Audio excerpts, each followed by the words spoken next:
The recovery is really based on kind of getting accustomed to the new valve that you have. And so we have patients on a structured diet, a mechanically soft diet for several weeks. The key thing is that it's a guideline. We give patients the guideline of the diet so that they don't have to worry too much about what they're eating.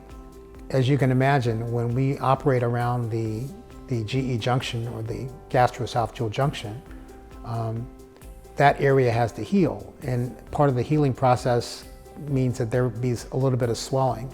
And the swelling many times is what impedes a patient being able to eat a normal diet, so to speak, right from the very beginning or right after surgery. Most patients, in terms of their regular work duties, are out of work 1 to 2 weeks.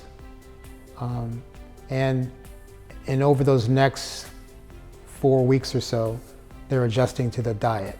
And one thing that's important to understand, even though the diet is a guideline, if the patient takes their time and chews well, they're usually not going to have any trouble swallowing.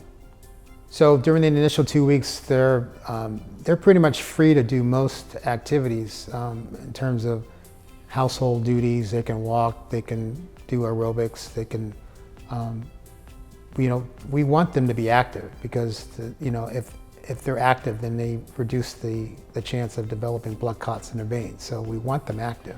But in terms of normal work duties, that's also kind of at the discretion of the patient, because if they're sitting behind a desk, I've got many patients that'll have a surgery on a Friday and be back to work the next week. But for someone that does something more rigorous, they usually need about 2 weeks off.